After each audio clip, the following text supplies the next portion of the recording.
séculos dos séculos. Amém.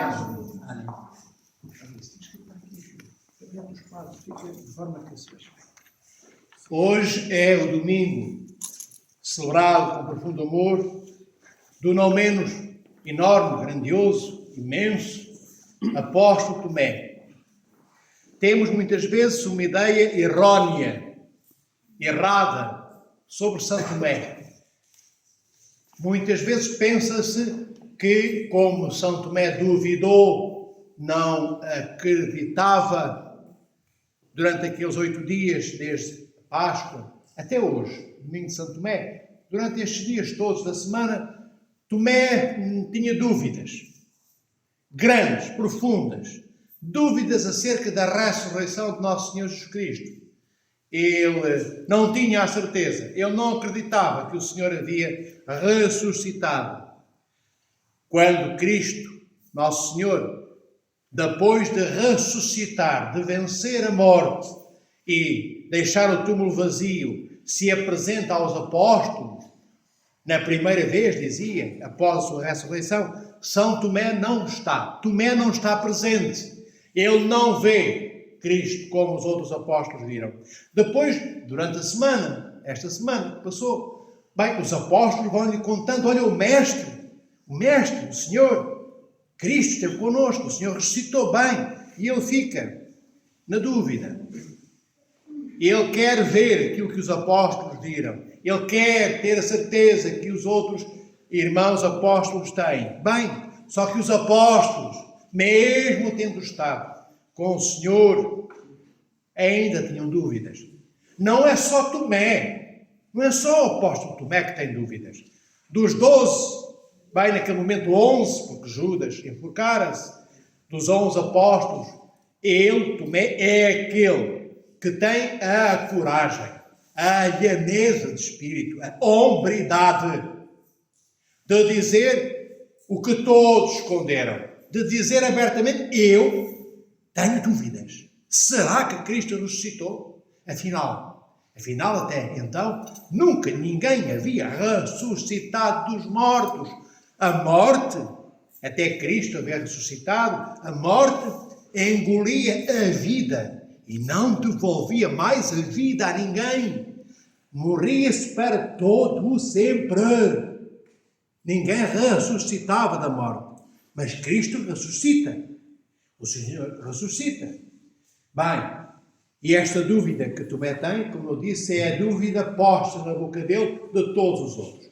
E é, queridos irmãos e irmãs, esta dúvida de São Tomé o Apóstolo, não apenas a dúvida que os apóstolos não tinham coragem de proclamarem ter, é a dúvida que nós temos hoje. Quantos de nós, e quantas de nós, queridas irmãs e irmãos, quantos de nós acreditamos que Nosso Senhor Jesus Cristo realmente ressuscitou? Bem, nós estivemos na Páscoa, nós respondemos em verdade, ressuscitou, ad evarat enviat, vós sina vós cresce. Nós respondemos isso tudo. Mas isso não quer dizer que nós acreditemos na ressurreição de Cristo. Acreditar na ressurreição de Nosso Senhor Jesus Cristo significa mudarmos a nossa vida, sermos outros Cristos. Não sermos mais o António, Joaquim e Madalena de ontem. Temos que ser novidade hoje. Temos que ser homens e mulheres novos, daqueles que ressuscitaram com Cristo. Temos que ser daqueles que saíram do túmulo escuro, do túmulo lúgubre, do túmulo nauseabundo, fétido da nossa vida e dos nossos pecados e ressuscitamos do túmulo na luz refulgente que rasga a escuridão. Essa luz que é o próprio Cristo tem que ser a luz que nos torna novos com Cristo. Porque senão o que é que nós fazemos? Somos papagaios. Sabe o que é um papagaio? Papagaio, se eu ensinar, eu digo Cristo ressuscitou e o papagaio diz o quê? É verdade, ele ressuscitou. O papagaio também diz isso. Mas o papagaio não tem alma. Tem alma animal. Não tem uma alma como a nossa. Papagaio não tem consciência que é papagaio. Nós temos consciência que somos cristãos. Consciência que não somos cristãos. Consciência que somos pecadores. E há aqueles que são os que se dizem ateus, que dizem que não pecam e que Deus não existe. Nós somos conscientes de todas as nossas virtudes e temos que ser conscientes também de todas as nossas desgraças. O que é a desgraça? A tragédia é o nosso pecado. Então, todos nós sabemos o que é que fazemos ao longo do dia e da noite. Nós sabemos se acreditamos, se cremos ou não na ressurreição do nosso Senhor Jesus Cristo. Amados irmãos e irmãs, é sério. O assunto é dramaticamente sério. Deus não quer, ao contrário do que nós pensamos tantas vezes, que nós vamos para o reino dos céus só porque Ele quer. Não. Deus é Deus, Ele já está no reino dos céus. Ele não precisa, como eu digo sempre, de nós para ser Deus ou para ser o que Ele é. Ele quer que nós sejamos o que Ele é. Porque Ele, Deus, nosso Senhor Jesus Cristo, o Pai e o Espírito Santo, querem, enquanto sendo três pessoas da Santíssima Trindade, mas um só Deus, quer esse Deus partilhar a sua vida conosco. É por isso que Cristo ressuscita, para que nós possamos, ressuscitando do pecado de Adão e Eva, restaurada essa ponte quebrada da comunhão perdida com Deus, o nosso Criador, sendo essa ponte restaurada por nosso Senhor Jesus Cristo. O Senhor nosso Deus deseja partilhar a sua vida conosco, para que nós sejamos deuses como Ele é Deus. Nós fomos criados para sermos iguais a Deus, não na sua natureza divina, como já vos disse. Não poderemos ter divindade, nem teremos a essência ou a natureza de Deus, mas Deus criou-nos para termos tudo o que Ele tem naquilo que nós podemos receber. E o que é que nós podemos receber de Deus? Entre outras coisas, a imortalidade. Só Deus é imortal. Mas nós podemos ser imortais também. Passarmos pela morte no cemitério, como se o cemitério fosse apenas um trampolim para a vida nova, desta nova etapa, desta vida que nós já começámos nesta terra. O cemitério não é para ficarmos lá eternamente. Aliás, ninguém dorme eternamente. Nós adormecemos e nós acordamos, não é? E o que é que significa em grego cemitério? A terra onde estão aqueles que dormem. Então, o cemitério é o local, o terreno, onde estão aqueles que dormem. Quem dorme, acorda. Quem dorme, acorda. Por isso a Igreja diz que eles dormem. Dormem porquê? Porque serão acordados pela ressurreição de nosso Senhor Jesus Cristo, por este Deus que quer que nós sejamos como Ele é. Mas, como eu dizia há pouco, Deus não quer que sejamos como Ele é, naquilo que Ele pode partilhar connosco, porque Ele é ciumento. Ou porque Ele é possessivo. Não. Então, somente por isto. Vou-vos dar um exemplo. Imaginai que a água falava. Imaginai que os peixes ouviam. Os peixes andam dentro d'água, não é? Pronto. Então, imaginai que a água falava e que os peixes ouviam. O que é que a água diria aos peixes? Olha, não saiam daqui. Andem dentro de mim, andem perto de mim. Não vades para as margens. Pode baixar a maré. E podeis estar distraídos e ficais ali. Ireis secar e morrer. Ou vai uma ave, um abutre, um bicho qualquer e come-vos. Porquê? Porque estáis fora da água. Então, diria a água, se quereis viver, senhores peixes, aqui deveis ficar. Dentro da água. O mesmo, então... E diríamos o quê? A água estava a ser possessiva? A água estava a ser mandona, ditadora? Não! A água estava a dizer aos peixes o que era racional, o que era lógico. Se saíres da água, morrereis. Porque não há peixes que vivam no asfalto. Há peixes que consigam viver no deserto? Também não. Há peixes que consigam viver num carreiro, num caminho da floresta? Também não. Há peixes que possam viver em cima de uma pedra esticados ao sol? Também não. Onde é que vivem os peixes? Dentro da água. Então a água estava a fazer um favor aos peixes, alertando os peixes para que não saiam da água, se querem viver. Com o nosso Senhor, nosso Deus, é igual, é isto que eu vos disse. Como a água diz aos peixes, se quereis viver, ficai dentro da água. Também Deus diz, se quereis viver e ter vida eterna, não vos afasteis de mim. Porquê? Porque tal como os peixes longe da água morrerão, nós também, longe de Deus, não teremos vida. Porque o nosso habitat, a nossa água, é a presença do Espírito Santo, vivificando, restaurando a nossa vida. Por isso, quando Deus diz que devemos arrepender-nos dos nossos pecados, como diz nosso Senhor Jesus Cristo, devemos ser melhores, devemos perdoar, devemos ter fé, devemos ir lá onde ninguém quer ir, ajudando. Tudo isto é porque isto é o que Deus é. E se nós não fizermos isto, entre muitas outras virtudes praticadas, nós não conseguimos permanecer próximos de Deus. Porque Deus vive assim. Se nós não vivermos desta forma, vamos nos afastando de Deus.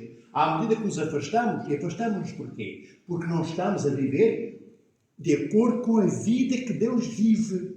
Então nós afastar-nos-emos dele, até que um dia já estaremos na margem, onde não há mais água. E por imagem, a água dos peixes, a imagem da água do Espírito. Um dia morreremos espiritualmente como Adão e Eva morreram naquele momento exato em que tocaram na árvore do conhecimento do bem e do mal, eles morrem espiritualmente. Física e biologicamente, repito, física e biologicamente, eles não morrem.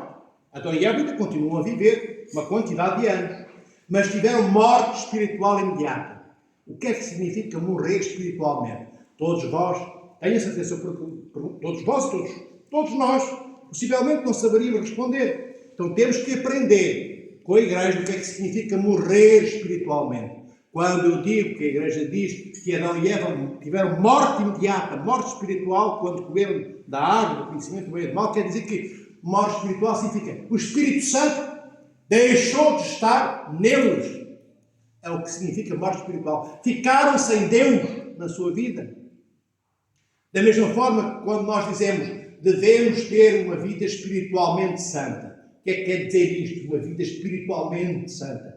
Termos uma vida em que o Espírito Santo faz parte da nossa vida. Espiritual quer dizer isto, com ou sem Espírito Santo. Morte espiritual não tem Espírito Santo. Vida espiritual tem Espírito Santo. Temos que aprender estas palavras, senão quando eu falo ninguém entende nada do que eu digo. Entendem, filhos? Isto é o que a Igreja nos ensina. Bem, e Adão e Eva tiveram morte espiritual. Morreram. A sua relação com Deus acabou ali. E Cristo, na sua ressurreição, isto é a propósito de Tomé, do domingo de São Tomé. Não é? E Cristo, na sua ressurreição, vem devolver a possibilidade de os descendentes de Adão e Eva, que somos nós, podermos ter vida espiritual quando os nossos antepassados pais, Adão e Eva, perderam essa vida. Cristo vem-nos com a bandeja do seu amor dizer: tomai a vida, a minha vida, a vida do Senhor nosso Deus. Porque é a vida do Senhor nosso Deus? Porque Cristo vai para a cruz, mas de acordo com Deus Pai, Ele cumpre a vontade do Pai. E porque Deus, se ainda estamos a falar só, Deus tríunico, Deus são três pessoas, só falarmos duas, o Verbo encarnado vai para a cruz, segundo a vontade do Pai. Bem, porque é o Espírito Santo que tira do túmulo, é o Espírito Santo que repesca, restaura, rasga o túmulo onde Cristo está e ressuscita nosso Senhor Jesus Cristo. Repito, é o Espírito Santo que ressuscita nosso Senhor Jesus Cristo na sua natureza humana, porque enquanto Deus Cristo não morre, o Senhor morre na sua natureza humana. Bem, e é diante disto tudo que São Tomé está diante disto que eu acabo de vos dizer. Ele é sério, ele quer ter a certeza que não está diante de um fantasma, de um ídolo, de uma história contada que não é verdadeira. Entendem? Então, estas dúvidas de Tomé são dúvidas de um homem sério, de um homem que não quer ser sectário. Não quer ser sectário, não quer ser como as seitas, que acreditam hoje no verde, amanhã no amarelo, amanhã no azul, amanhã no pardo, depois no roxo, depois no alecrim, depois em tudo e depois em nada. Tomé quer acreditar numa só coisa. É Cristo mesmo, é este Cristo que eu conheci, é este que eu amo, é este com quem eu vivi, nesse eu quero acreditar. E eu espero uma semana inteira. Ele não é como nós, e nós devemos deixar de ser como somos, tantas vezes, para sermos como Tomé. Como nós, porquê? Porque Tomé não é como nós, porque às vezes nós não esperamos, nós não temos paciência, nós não temos fidelidade. O que é a fidelidade? A fidelidade é como a corda que os navios que estão no cais têm, que prende os navios ao cais. Já viram quando os navios, os barcos atracam, tem uma corda que fica ali enlaçada numa coisa de ferro. Isso é a fidelidade daquele navio ao cais. E ele só sai dali quando for a altura de si. O navio não vai sozinho para onde quer. E nós não deveríamos ir sozinhos para onde queremos e para onde não devemos. Deveríamos ir para onde queremos, se esse queremos nos conduzisse ao encontro com Cristo, que é esse encontro com Cristo que São Tomé, no dia de hoje, quer ter. Ele está cansado de falsidades.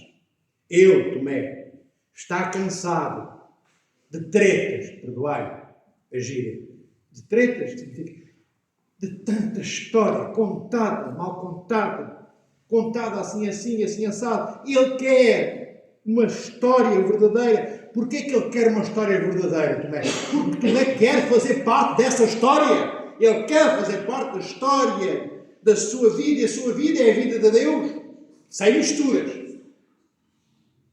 Nós não nos misturamos, não nos diluímos na vida de Deus. Deus tem a sua vida e nós temos a nossa. Mas Ele quer comunhão connosco. Então, comunhão significa, como eu vos digo, Deus quer partilhar a sua vida connosco, fazer parte da nossa vida e nós fazemos parte da dele. Mas são vidas distintas. É a minha vida, a nossa vida é a vida de Deus. Mas entrelaçadas, sem misturas, nem diluimentos, nem confusões. Nós permanecemos eternamente humanos e Deus permanecerá eternamente divino. Mas nós conquistaremos, nós adquiriremos, nós passaremos a ter características de Deus. Como o ferro lançado ao fogo ganha características do fogo, por exemplo, o ferro é frio. Depois de eu tirar do fogo, o ferro vem como em brasa. É ferro ou não é ferro? Mas incandescente. Significa que é ferro que adquiriu, que passou a ter características do fogo. Como nós, tocados pelo fogo do amor de Deus, continuaremos a ser como Tomé, humanos, mas já com características divinas. Passaremos a ser humanos e imortais. Humanos mais conhecedores. Humanos vivendo em nós o amor de Deus. Humanos que estão no sítio certo. E o que é que nos dá a certeza que estamos no sítio certo? É que se formos edificados, seremos tornados deuses como Deus por semelhança. Então nós temos a certeza que estávamos no sítio certo, porque só no sítio certo seremos edificados. E estar no sítio certo ao longo da nossa vida é sermos iguais a Cristo. Não adianta virmos à igreja, amados irmãos e irmãs, só porque os nossos avós também vinham. Não adianta sermos ortodoxos só porque os meus pais dizem que é muito bom ir à igreja. Não adianta ser ortodoxo só porque eu casei na igreja e porque batizei os meus filhos. Tem que haver um propósito para eu vir à igreja. Um propósito para eu casar, vir a casar ou ter casado na igreja. Um propósito para haver batizado um dia, batizar os meus filhos e filhas. Tem que haver um propósito para eu querer um enterro onde a palavra de Deus, escrita e proclamada pelos profetas, ecoou no cemitério por onde o meu corpo vai esperando a ressurreição. Tem que haver um propósito. Não podemos cumprir formalidades. Ver, Tomé não cumpriu uma formalidade só porque os apóstolos lhe disseram na segunda-feira que tinham visto Cristo no domingo de Páscoa, para nós. Tomé, está bem, está tudo bem. Foi, o Senhor citou muito bem. E foi à vidinha dele pescar um peixe, grelhar uma dourada para comer. Não. Ele pensou, será que é verdade? E se não for verdade?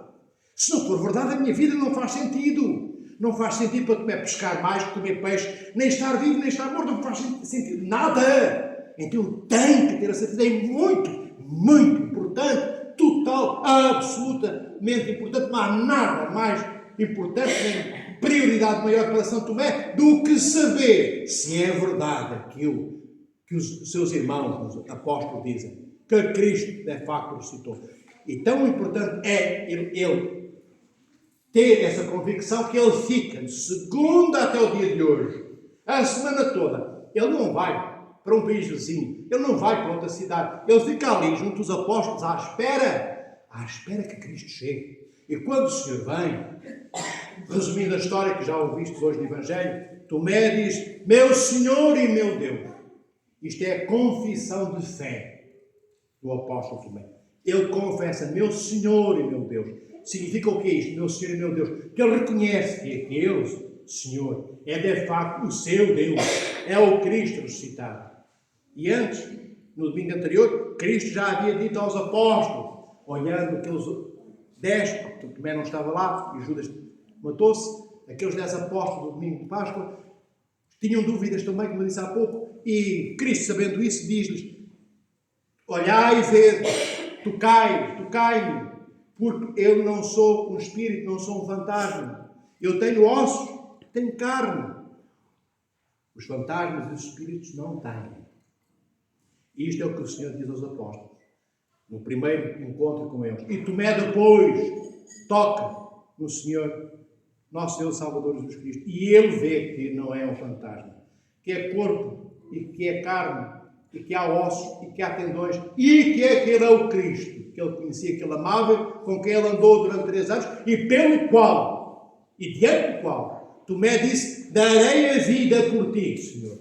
Tomé diz isto ao longo desses 3 anos que andou com Cristo. Então, ele está disponível para dar a sua vida por Cristo, mas não por qualquer Cristo, só por aquele Cristo, o Filho de Deus, o Verbo encarnado. Por esse Cristo, Tomé, o apóstolo, está disponível a dar a vida. E dá a vida. Ele depois, mais tarde, será martirizado, como foram os outros apóstolos. Então, resumindo, queridas irmãos e irmãs, irmãos, demos importância à nossa vida. Darmos a nossa importância à nossa vida é darmos importância a Cristo. Senão, vede como os anos passam correndo.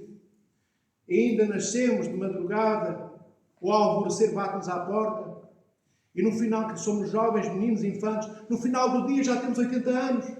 Ao longo do dia não nos apercebemos, ao longo do dia, tomando o dia como imagem de toda a nossa vida terrena de 70, 80 anos, ao longo do dia, porque só de um dia se trata, porque é que eu digo um dia? Porque os 80 anos são menos que um dia. É tão rápida essa passagem. De pele esticada, de criança, de 2 anos de idade, chegamos aos 80, os que lá chegam, de rugas, difíceis de contar por serem tantas, ainda que sejam belas rugas, para aqueles que amaram em cada ruga o testemunho dado por elas da vida difícil, das batalhas que travámos, das conquistas, enfim, nas quais participámos. Mas só importa ter batalhado, só importa ter participado em conquistas, se essas conquistas ou essas batalhas nos levaram a essas conquistas e foram para conquistarmos no nosso coração espaço, conquistarmos espaço para que Cristo habite em nós, para sermos como o apóstolo Paulo tantas vezes afirmou e ecoa até nós, tantas vezes eu afirmo isto: já não sou eu que vivo, é Cristo que vive em mim. Quando Cristo viver em mim, então eu adquiri a verdadeira personalidade, eu tenho o verdadeiro caráter. Então eu encontrei um propósito e um sentido para a minha vida. Quanto mais eu for Cristo, quanto mais eu for menos eu, mais sou eu. Parece uma história de idiotas, não é, filho? Então, eu abdico daquilo que eu sou, quanto mais eu abdico, mais eu sou aquilo do qual abdiquei, não. Mais eu sou aquilo, não do qual abdiquei, mais eu sou aquilo que não teria espaço para poder ter em mim, que é ser moldado à imagem do amor de Cristo. É passar a viver, não como eu quero, translocadamente, mas procurar viver em mim as virtudes cristológicas. A afastar de tudo que não conduz a Deus. E o que é que não conduz a Deus? É o que não conduz aos meus irmãos e irmãs. Tudo aquilo que não me conduz para eu ir ter convosco, não conduz a Cristo. Bem, se aquilo que me conduz a ter convosco for são, for saudável, for santo. Então, quanto mais menos eu for eu próprio, mais Cristo se agiganta em mim. E quanto mais Ele se agiganta em mim, não me dilui. Quanto mais Cristo em mim, nós pensamos, então menos então eu sou uma cópia do nosso Senhor Jesus Cristo. Não, eu sou uma afirmação verídica de mim próprio, daquela que o Senhor criou no berço da barriga de sua mãe. Quanto menos eu e mais Cristo em mim, mais eu serei verdadeiramente o António no plano que Deus preparou para o António, o Joaquim, o Madalena serem. E hoje somos António, Madalena, Joaquim, Peter, João, muitas vezes, como nós nos deixamos moldar pelo mundo. Mas nós temos um molde, que foi aquele que Deus fez para nós. Que é o molde que Deus fez para nós. O design, a cor, a altura, o peso da nossa alma, do nosso espírito, do nosso corpo, todas estas características físicas, exteriores e interiores, foi Deus que criou desde antes de todos os tempos, antes da fundação do mundo. Deus criou-nos com um perfil próprio. E nós, se não tivermos cuidado, deixamos que o mundo adultere, que o mundo estrague, que o mundo, como um martelo que bate numa parede, destrói a parede. A parede somos nós. Aquele molde criado por Deus. Que o mundo, sendo aqui o martelo, vai batendo em nós, vai batendo até não sermos já rosto de nada daquele rosto que Deus criou para nós podermos um dia transportar no mundo e para que todos pudessem olhar. Somos um rosto forjado, somos um rosto de mentira, somos um rosto de cenário, somos um rosto que até os atores em palco rejeitariam, porque eles ainda incorporam os atores uma personagem específica para aquela peça. Não mudam de dia para dia, a não ser que a peça exija. E nós, às vezes, no mesmo dia temos várias caras, temos vários perfis, temos várias personalidades, vários temperamentos, andamos como um catavento e uma cana batida pelo vento pelo mundo. Porquê? Porque somos cada vez mais eu e cada vez menos o que Cristo é, cada vez menos o que Deus preparou para que eu fosse. Então a ressurreição, e voltando ao início para terminar, a ressurreição tem como propósito sermos deificados. Como dizem os padres da Igreja, Santo Antanásio o Grande, São Gregório de Nazianzo, São Gregório de Nícia, São Basílio, São Hilário Poitiers, São Irineu de Leão, Santo Inácio de Antioquia, São Cirilo de Alexandria, Santo Isaac do Ciro, e nunca mais nos sairia daqui, nomeando os santos que dizem que nós fomos criados por Deus para sermos deuses como Ele é, por semelhança, para sermos imortais, para sermos o que Adão nunca foi. E que Cristo, novo Adão saído do túmulo, é. Então, este é o propósito das nossas vidas. Por isso eu vos disse, tenhamos atenção. Vir à igreja é um ato de responsabilidade. Ter fé significa assumir um compromisso. Não significa ir ver a vitrine. Olhar para os ícones como eu olharia para uma loja de louças de porcelana.